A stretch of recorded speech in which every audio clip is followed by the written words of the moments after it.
تقريبا فيما يعادل مليار شخص حوالين العالم بيعاني من اضطراب نفسي او عقلي. 800 ألف منهم بيختاروا انهم ينهوا المعاناة دي بالانتحار، يعني تقريبا بمعدل 80 ألف حالة انتحار جديدة كل سنة. يعني بحسبة بسيطة كل 40 ثانية بيبقى فيه منتحر جديد. عندنا هنا في مصر سجل مركز السموم بس 5000 حالة انتحار جديدة كل سنة. الرقم مرعب. الأمانة العامة للصحة النفسية قالت ان تقريبا 20% مننا بيعاني من اضطراب نفسي، وانها متوقعة ان 45 مننا هيعانوا على مدار حياتهم باضطراب نفسي واحد. فشكل كده حوار العلاج النفسي ما بقاش رفاهية.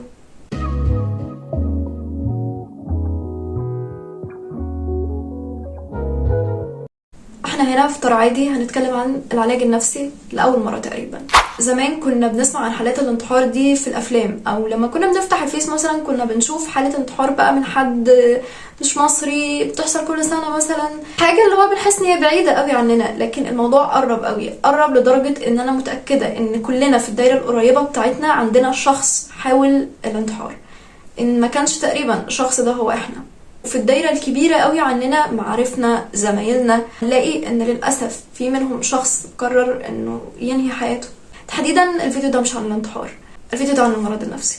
المرض النفسي ما بقاش حاجة خيالية، ما بقاش حاجة بنشوفها في التلفزيون بس وبنسمعها في مسلسلات رمضان، لا بقى حاجة واقعية. وكمان ما بقاش بالصورة المتعارف عليها. يعني مش لازم علشان انا اقرر ان انا اروح لطبيب نفسي او معالج ان انا عندي مشكلة ما نفسية كبيرة، لا. الوضع دلوقتي بقى اخف من كده بكتير. انا النهارده بروح لمعالج علشان بس انا في حاجة مش قادرة اترجمها صح. لو في جملة واحدة هتوضح قصدي بكل ده، هي هتبقى جملة ان المعالج ما هو الا مترجم. هو حد بيترجم لك احداث الواقع اللي انت مش عارف تترجمها او مش عارف تشوفها صح. حتى المعالجين نفسهم بيجيلهم اوقات ما بيبقوش عارفين يشوفوا الاحداث صح، فبيروحوا هما كمان لمعالجين.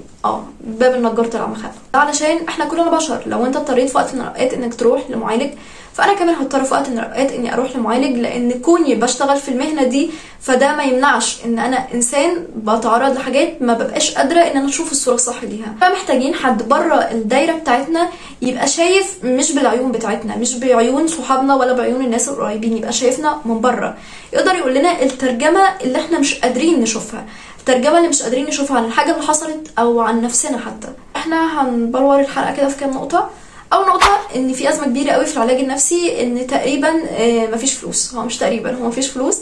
اسعار الجلسات بتبقى غاليه قوي. فاحنا هنتكلم عن المستشفيات اللي ممكن تروحها بخدمه اقل شويه ولكن مبلغ مالي رمزي جدا.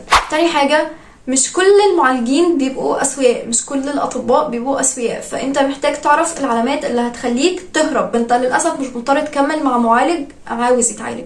ثالث حاجه، وهو سؤال متكرر جدا، ان الناس بتحس ان دوامه العلاج النفسي طويله قوي. انا لو بدات مش هخرج منها، لو بدات مش هخلص. فهنحاول ان احنا نتكلم عن كل الحاجات دي بصوره بسيطه شويه. اول حاجه، وانا هبدا باخر حاجه قلتها، وهو ان الناس بتحس ان العلاج النفسي مدته طويله قوي. هو الحقيقه يا جماعه ان ويليام جيمس قال جمله لذيذه جدا. في المقابله او في المقابله العلاجيه تحديدا بيبقى فيه شخصين، انت والمعالج، لكن الحقيقه هما مش شخصين، هما 6. كل واحد زي ما هو شايف نفسه، كل واحد زي ما التاني شايفه، كل واحد زي ما هو الحقيقي. انا دخت منك. ليه؟ دخت بصراحه منك. ليه؟ تعبت. بص فقدت لي توازني.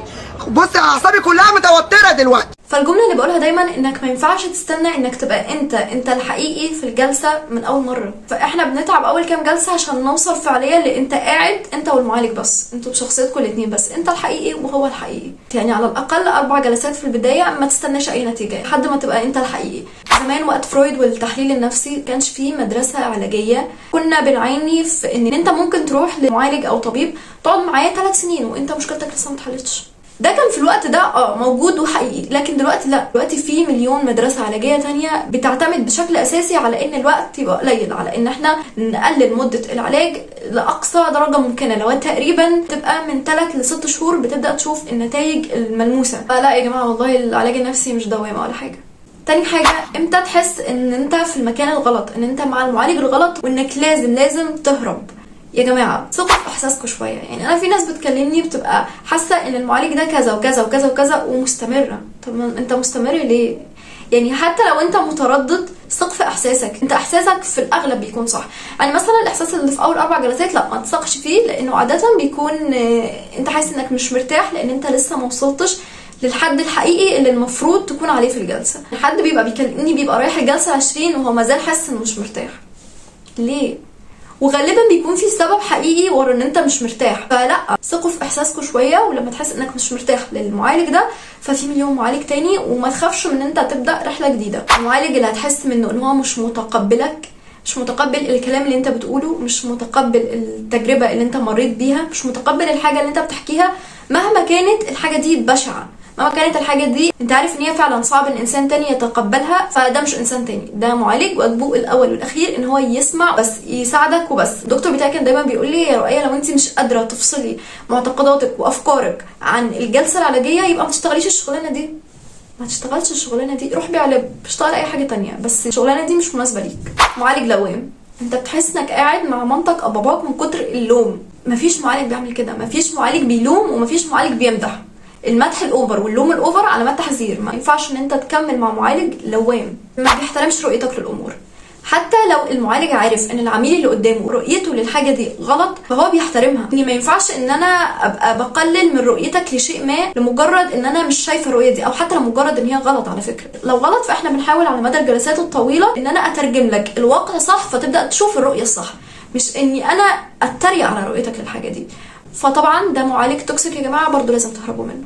حاجات تبدو في ظاهرها حلو لكن هي كارثه لو موجوده في المعالج بتاعك، ان هو يكون بيشيل الليل عنك. انا ما ينفعش اكون معالج لو انا ما علمتكش ازاي انت تشيل المسؤوليه. ما ينفعش اشيل الليل عنك، انا ببساطه مش مامتك ومش باباك في الجلسه دي، فانا ليه هشيل الليل عنك؟ انا هساعدك ان انت تتعلم ازاي تكون مسؤول وتقدر تشيل الحاجه دي عنك انت، لان هي مسؤوليتك انت مش مسؤوليتي انا، ولازم ده يكون واصل لك. لو معالج بيحاول يوصل لك حاجه تانية وان لا انا موجود وهشيل ده عنك، هي حاجه تبدو حلوه بس هي كارثه والله. فبرضو ده معالج توكسيك ولازم تهرب منه. المعالج لازم يشاركك الخطه العلاجيه بتاعته مهما كان مستوى ثقافتك، مهما كان مستوى تعليمك، فلازم يقولك باقل درجه ممكنه من التعقيد احنا هنعمل ايه. احنا مثلا الفتره دي هنشتغل بالتكنيك الفلاني، التكنيك ده بيقول كذا كذا وانا هعلمك كذا كذا، انت هتخرج بالمهاره دي.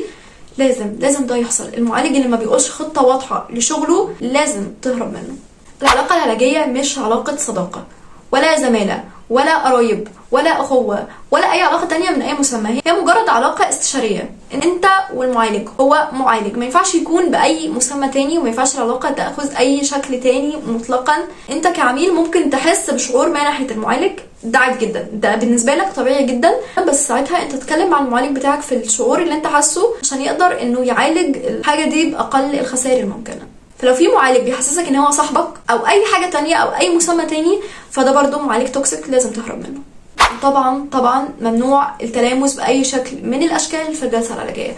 يعني اخرنا قوي ان المعالج يسلم على العميل بايده، فيما عدا ذلك فممنوع منعا باتا. يعني زي ما قلت من شويه ان العلاقه العلاجيه ما هي الا علاقه علاجيه، مش زماله او صداقه او اي مسمى تاني، فما ينفعش يكون في اي شكل من اشكال التلامس مطلقا، حتى لو كان العميل من نفس جنسك. يعني حتى لو انا بنت والعميله بنت ما ينفعش، لان ده هيدي للعميل انطباع ان انت صاحبه وانت مش صاحبه. فلو انت مع معالج بيعمل كده فلازم تهرب. ببساطة الجلسة العلاجية لازم تكون مكانك الآمن الوحيد في العالم كله، المكان اللي بتقدر تروح فيه تتكلم عن أي حاجة غير ما تحس إن اللي قدامك هيصدر حكم أو مش هيتقبلك أو هيحسسك إن أنت شخص وحش مثلا إن أنت عملت الحاجة دي. أيا كان الجلسة العلاجية هي المكان الآمن ليك، فما ينفعش تتحول للمكان اللي انت بتروحه وانت حاسس بتقل على قلبك وحاسس ان انت داخل حرب. لو انت بتعمل ده ولو انت مع معالج بيخليك تعمل ده فلازم تهرب، لان اكيد ده مش المعالج اللي المفروض تكمل معاه رحلة العلاج بتاعتك. رحلة العلاج ممكن تكون بتاخد وقت، مش وقت طويل زي ما قلنا، لكن هي فعلا بتاخد وقت والموضوع بيبقى مرهق، حاسس ان انت مش قادر تكمل. لكن خلينا افكرك ان الحاجة اللي باظت في 20-30 سنة مش هتتصلح في جلسة او 2.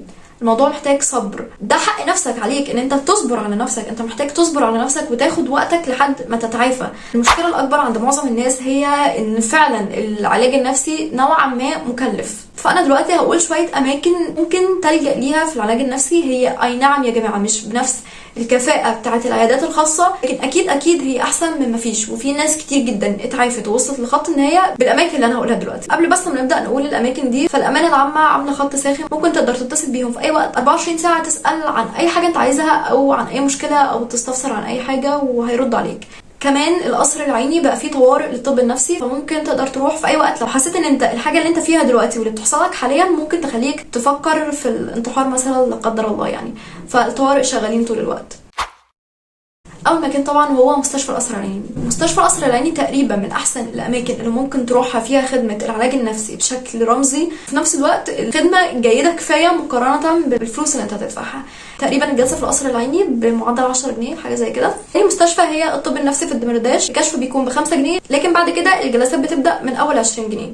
تالت مستشفى وهي مستشفى العباسيه. في ناس كان ليها معاها تجارب وحشه جدا وانا ما انصحش بيها مطلقا، لكن انا بقولها من باب اللي هو لو ما قدامكش غيرها، الكشف في العباسيه بجنيه، فروح وجرب. رابع مكان هو مركز الارشاد النفسي في جامعه عين شمس، الكشف تقريبا ب20 جنيه. هكتب كومنت طويل اللي مهتم يشوفه، هسيب لكم فيه كل المستشفيات اللي ممكن تلجأوا لها في العلاج النفسي وتكلفتها رمزيه جدا. دي حياتك، وحياتك هي مسؤوليتك انت، مش مسؤوليتي انا او مسؤولية الدكتور او مسؤولية اي حد تاني غيرك. فحاول تحافظ على اهم مسؤولية في حياتك تقريبا، وما تخافش او ما تترددش او حتى ما تتأخرش في انك تطلب المساعدة. بس كده احنا خلصنا.